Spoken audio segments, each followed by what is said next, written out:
noviembre, mes de la patria, mes del bicentenario de nuestro país.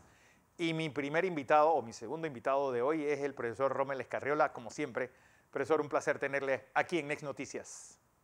Muchas gracias, don Fernando. Oiga, varios temas, porque viene el bicentenario de tal vez una de las épocas peor estudiadas por parte de la academia, sobre todo la que se da en las escuelas, que es el periodo panameño unido a Colombia. Sí, es lo que se centra en el estudio de... ¿Usted se refiere al siglo XIX? Sí, todo el siglo XIX es solamente, en las escuelas dan la unión a Colombia, nadie sabe por qué nos unimos, pues los movimientos separatistas más o menos los explican, hablan de la llegada del ferrocarril y de una vez pasamos, se puede decir, pasamos el canal francés muy por encima y caemos en la separación de Panamá de Colombia, y el siglo XX y el siglo XIX son los grandes ausentes en esta historia, a pesar de esa riqueza filosófica que tuvieron pensadores panameños durante todo el siglo XIX. Bueno, sí, en realidad yo estoy de acuerdo con eso. Yo dicto historia.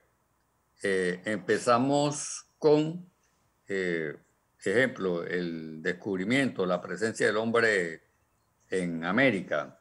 Y de ahí tenemos que saltar entonces a la colonia. A la colonia. Toda la historia de Panamá precolombino se da en un párrafo. Y le he visto los textos de historia y creo que ahora son 2 párrafos. Los 3.000 a 4.000 años de historia de Panamá pues se explican de forma muy sucinta. Es cierto, hay una riqueza de conocimiento cultural y de conocimiento donde está lo que yo siempre he denominado la memoria histórica y la identidad nacional. Pero está tan resumida y de forma narrativa y no interpretativa y solo con forma narrativa y solo con fechas y nombres. Yo le digo a los estudiantes que una historia con fechas y nombres no funciona. Claro. Porque no funciona. Pues las fechas son importantes para determinar hechos, pero las personas están acostumbradas a reconocer la fecha, la fecha de Navidad, su cumpleaños, carnavales, Año Nuevo y eso, y punto.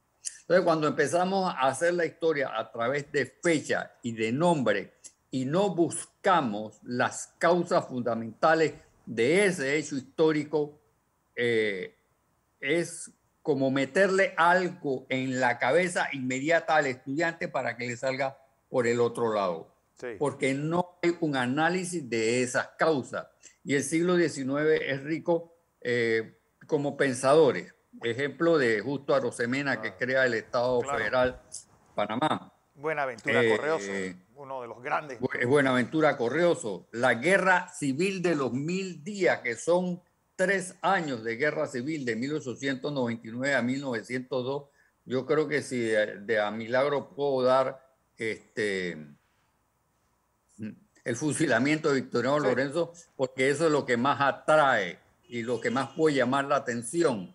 Pero, profesor, por ejemplo, la batalla de la Negra Vieja, o la mayor masacre de panameños de la historia, que fue la batalla del Puente de Caledonia, pues quedaron perdidas en el tiempo, pues pusieron ese monumento a Gandhi en ese lugar y la verdad es que se perdió un lugar o un sitio que es un hito en la historia de Panamá, de tal vez el día donde más panameños hayan muerto, incluida la invasión de Panamá y el 9 de enero.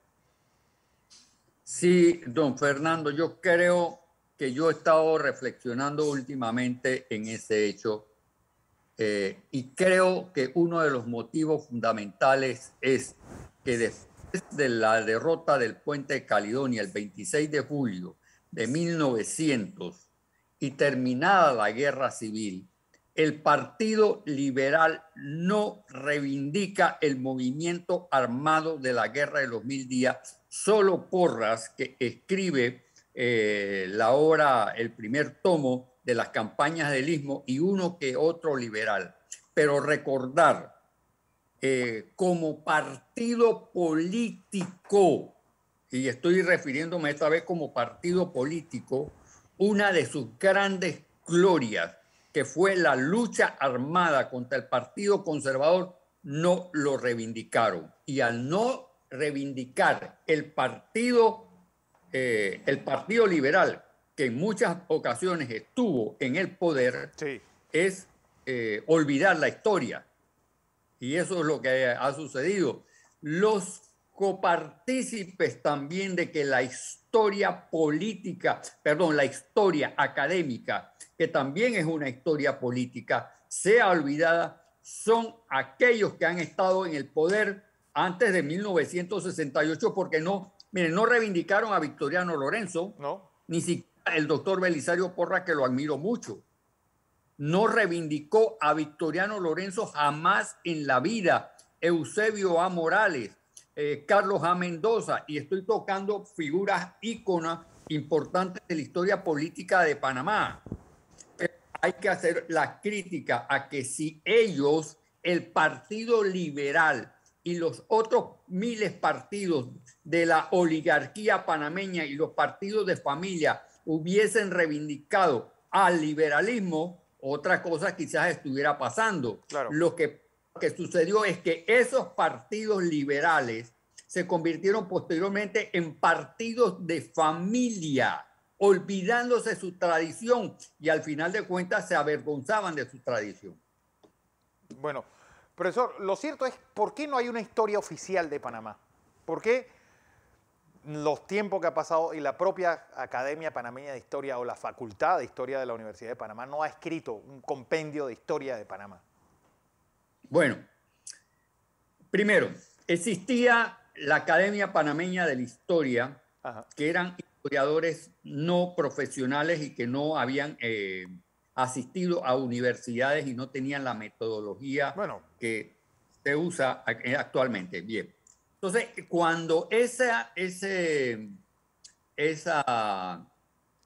organismo se deshace, no hay un reemplazo de una institución que cumpla ese rol y ese papel. Ahora bien, ese rol y ese papel lo tiene que cumplir la Universidad también de Panamá. Claro. Y la Universidad Nacional.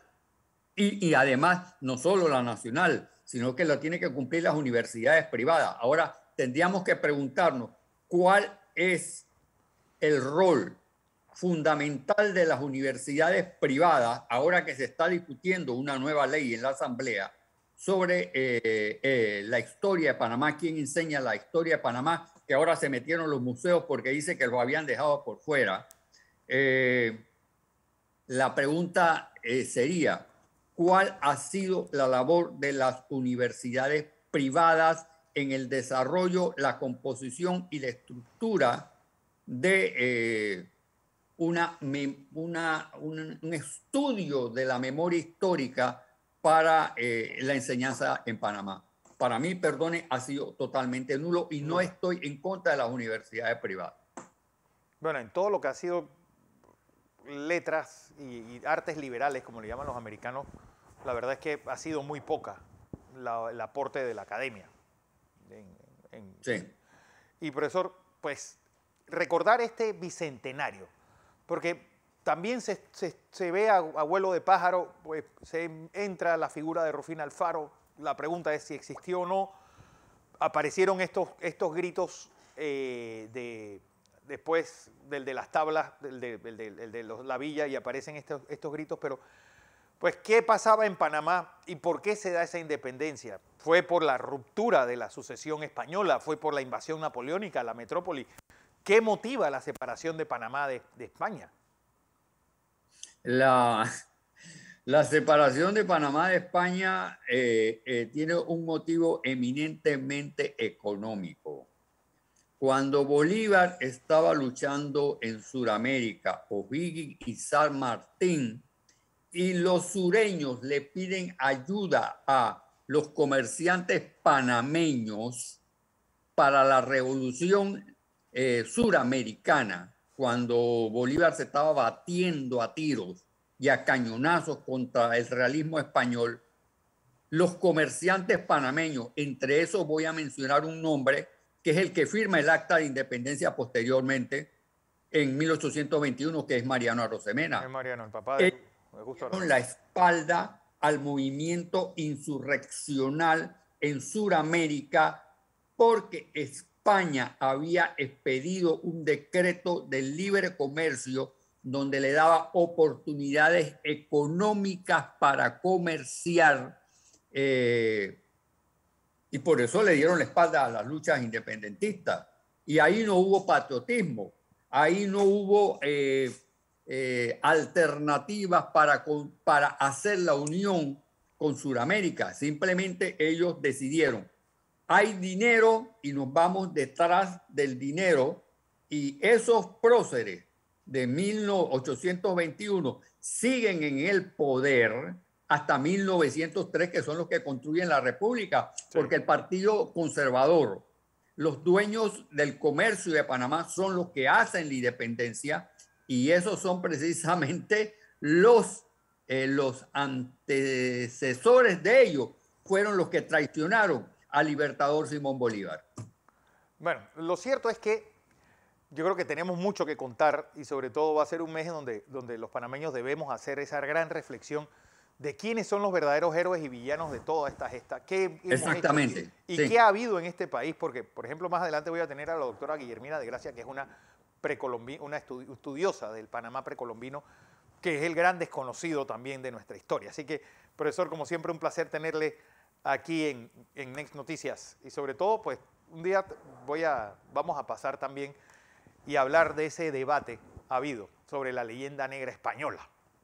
Me gustó su posición. Ah, ¿cómo no? Me gustó su posición y se lo recomiendo a todos los televidentes aquí de Next Noticias. Voy a información. Agradecido.